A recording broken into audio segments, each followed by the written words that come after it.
A paz de Deus, de nosso Salvador, Jesus Cristo a todos. Sejam todos muito bem-vindos a mais um devocional aqui do meu canal, para a honra e glória do Senhor Jesus Cristo. Hoje nós vamos estudar o livro de Ruth, capítulo 4. E vamos concluir esse livro, né, de Ruth. Um livro pequeno, mas um livro muito bonito, que traz muitas lições importantes para nós, né?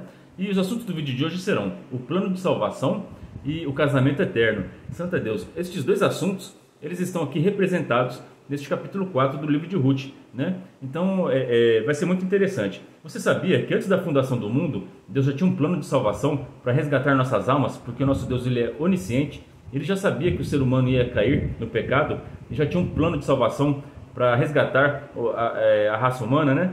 Então é muito lindo isso, né? Então aqui neste livro de Ruth, capítulo 4, está simbolicamente representando o plano de salvação que se cumpriu na vida de Jesus Cristo, amém? E também nós vamos estudar o casamento eterno. Aqui também neste capítulo vai estar muito bem representado como vai ser a volta gloriosa de Cristo e o casamento eterno com a sua igreja, né? Então é muito lindo. Vamos começar esse estudo com a ajuda de Deus, aqui do seu bom Espírito, em nome de Jesus. Verso 1. E Boaz subiu à porta e assentou-se ali, e eis que o remidor de que Boaz tinha falado ia passando, e disse-lhe: Ó fulano, desvia-te para cá, assenta-te aqui. E desviou-se para ali e assentou-se. Vocês viram que na Bíblia aqui nem dá muita ênfase ao nome desse outro remidor, né? Porque ele não quis cumprir a lei, ele não quis fazer a sua função, né? Quem tinha o desejo de resgatar a Ruth e de ajudar a Noemi e de ficar com aquela terra e ter um compromisso de casamento com a Ruth e ter descendência com ela e dividir a sua herança com ela, era Boaz.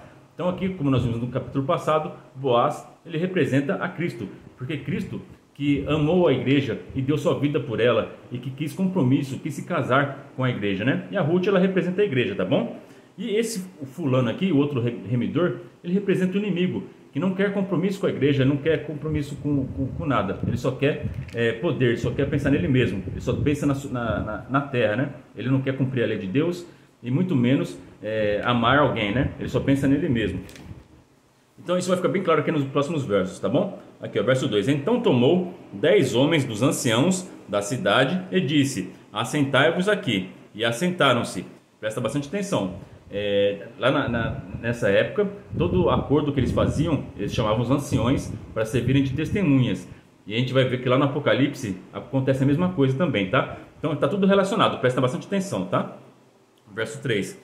Então disse ao remidor: aquela parte da terra que foi de Elimeleque, nosso irmão, Noemi, que tornou da terra dos Moabitas, a vendeu.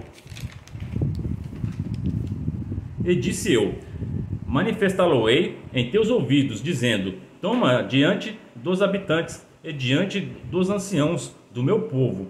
Se hás de redimir, redime-as, e se não se houver de redimir, declara-me, para que o saiba, pois outro não há, senão tu, que a redima, e eu depois de ti. Então disse ele: eu a redimirei. Então, quando está falando só da parte da terra, né, de herança, de dinheiro, aqui esse remidor aqui, ele aceitou fazer a remissão, né? Só que aqui o Boaz, ele vai usar uma estratégia, né? Ele sabe que esse remidor aqui, ele é egoísta, é ganancioso e não vai querer dividir sua herança com ninguém. Ele vai fazer uma outra proposta aqui, né? Verso 5. Disse, porém, Boaz: no dia em que tomares a terra da mão de Noemi, também a tomarás da mão de Ruth, a Moabita, mulher do defunto, sobre a sua herdade.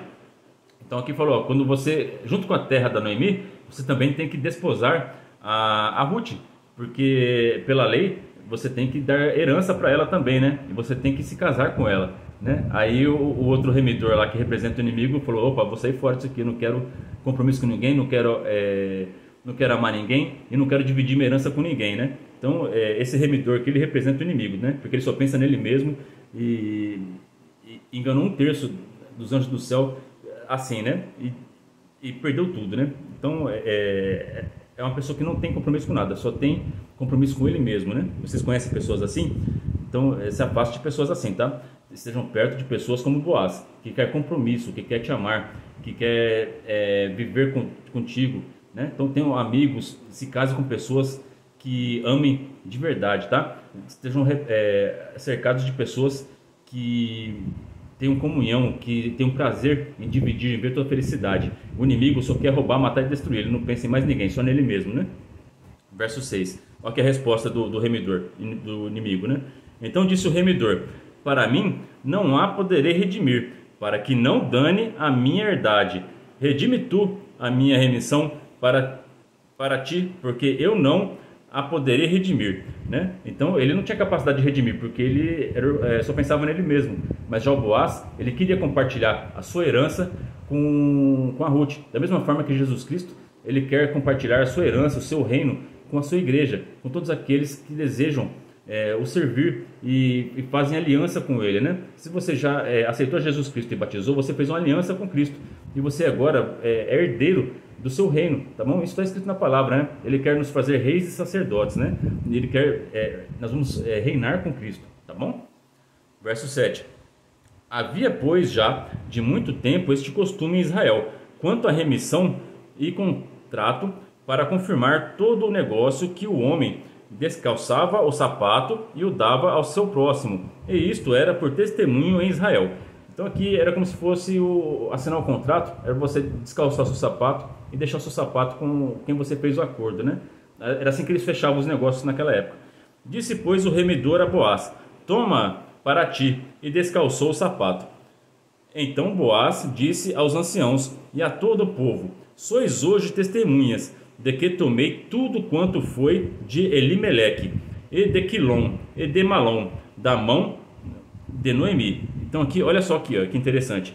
Então tudo que era do Elimeleque, né, que era do seu irmão, as terras, a Noemi e a Ruth, agora eram dele, né? Então ele resgatou, ele remiu, né? Da mesma forma, o Elimeleque, ele vai representar Adão. Adão, ele morreu pelo pecado, ele trouxe a morte aqui na terra, e Jesus Cristo, ele vai ser o segundo Adão. Isso está escrito em 1 Coríntios capítulo 15, verso 45. Assim está escrito: o primeiro homem, Adão, tornou-se um ser vivente, e o último Adão, espírito vivificante. Então aqui o Boaz, ele assumiu o compromisso do primeiro Adão. O primeiro Adão, ele se tornou ser vivente, mas ele morreu pelo pecado, né? Agora Jesus Cristo, ele está remindo o pecado de Adão. Ele está resgatando todos aqueles descendentes de Adão. Da mesma forma que o Boaz, ele está resgatando e remindo a descendência do Elimeleque. Amém? Todo mundo entendeu? Isso é lindo demais. São os mistérios de Deus, né? Agora o verso 10. E de que também toma por mulher a Ruth, a Moabita, que foi a mulher de Malom, para suscitar o nome do defunto sobre a sua herdade, para que o nome do defunto não seja desarraigado dentre seus irmãos, e da porta do seu lugar, disso sois hoje testemunhas.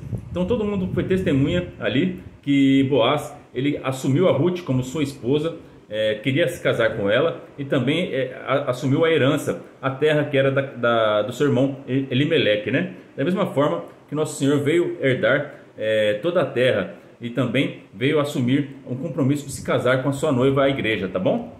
Verso 11.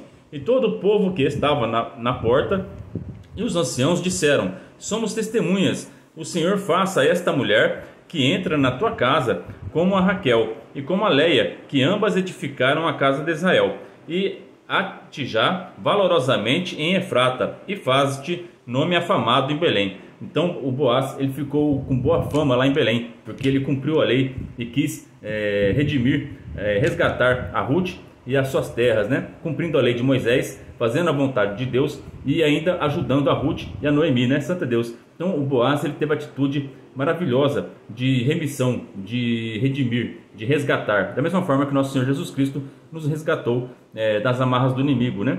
Desde a queda de Adão, através do engano do inimigo, que este mundo jaz do maligno, né? E essa terra pertence a ele. Por isso que ele era o remidor mais chegado, né? O inimigo. Porque o mundo já é dele, né? Tanto que quando Jesus Cristo foi tentado no deserto, o inimigo ofereceu todos os reinos da terra para ele. Por quê? Pertenciam a ele, né? Mas Jesus, na cruz, ele vai conseguir resgatar todo o reino da terra e também vai fazer um pedido de casamento para todo aquele que aceitar fazer aliança com ele, subir com ele aos céus e ter a vida eterna. Santo Jesus Cristo. Então Jesus Cristo foi o mais que vencedor em tudo, na sua cruz, na sua crucificação e na ressurreição. E seja a tua casa como a casa de Pérez, que Tamar teve de Judá, da semente que o Senhor te der desta moça. Aqui o verso 12 está relembrando a história lá do Gênesis, né? Que Judá, ele também teve um filho com a Tamar. E deste filho também deu descendência à genealogia de Cristo, né? E também, essa história aqui também foi uma história de resgate, porque o Judá era o parente mais próximo da Tamar, né? E ela teve um filho com ele, né? E esse filho se tornou parte da genealogia de Cristo. Então por isso que está sendo relembrado essa história aqui no verso 12.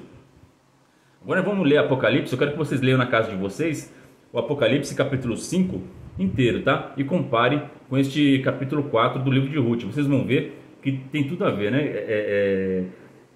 Tá bem representado aqui tudo que aconteceu no céu quando Jesus Cristo ressuscitou. Ele foi digno de abrir o livro, né, dos 7 selos, e ele teve direito a se casar com a noiva, que é a igreja, e também recebeu por herança todos os reinos da terra, né? Agora não mais pertence ao inimigo, agora todos os reinos da terra são de Cristo, e ele vai vir resgatar na sua volta gloriosa, né? Aqui, ó, Apocalipse capítulo 5, eu vou ler o verso 4 e o 5, mas leiam o capítulo 5 inteiro na casa de vocês, tá?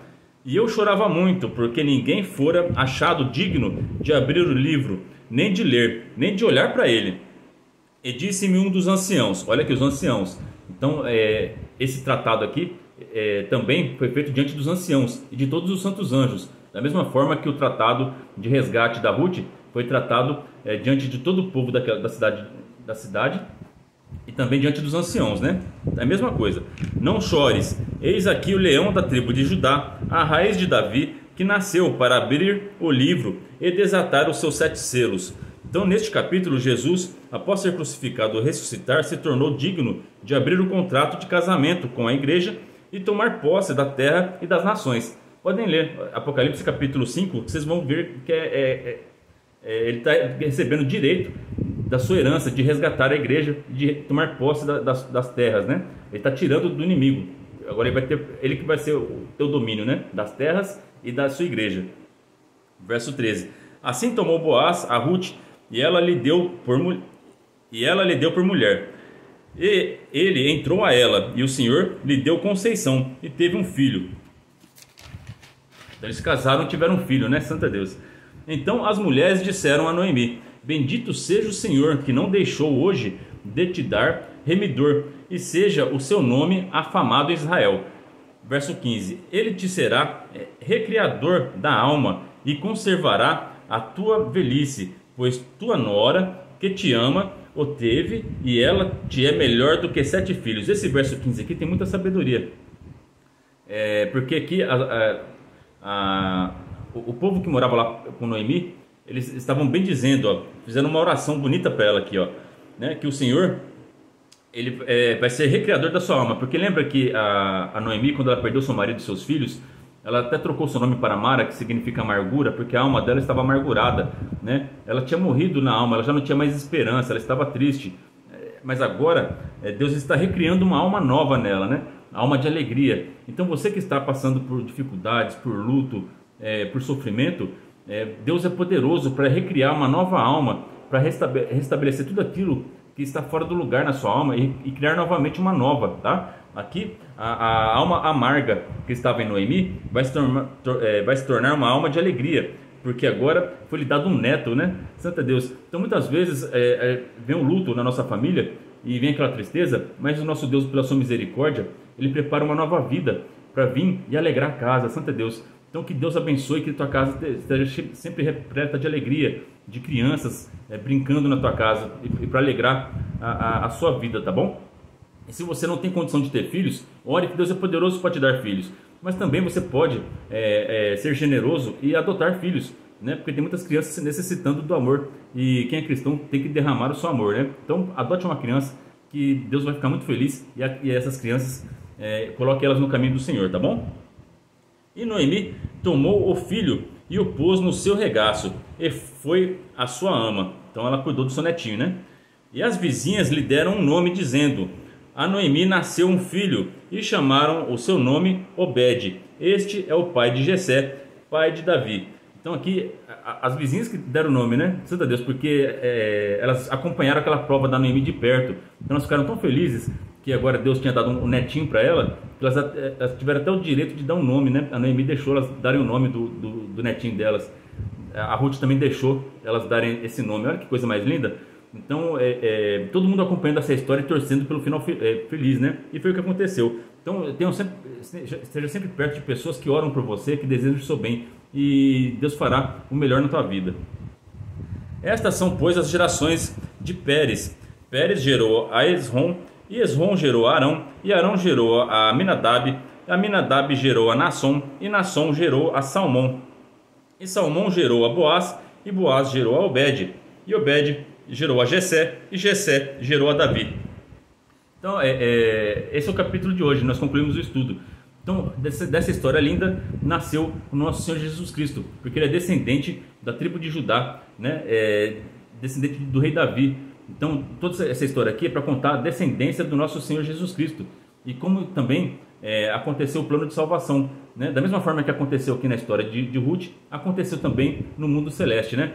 O Senhor, diante dos seus santos anjos, diante dos anciãos, foi digno de abrir o livro e nos resgatou das garras do inimigo, né? E agora nós somos pertencentes a Cristo, porque Ele nos comprou com seu sangue precioso, e agora nós temos direito a viver com Ele e herdar com Ele no seu reino por toda a eternidade. Que Deus abençoe a vida de todos vocês, que todos vocês estejam com seus nomes escritos no livro da vida do Cordeiro, para que vocês possam ser participantes deste reino maravilhoso do nosso Senhor Jesus Cristo. Que Deus abençoe a vida de todos vocês, ore a Deus por mim e pela minha família, que Deus seja sempre hoje eternamente louvado, em nome de Jesus Cristo, que vive e reina para todos sempre. Amém.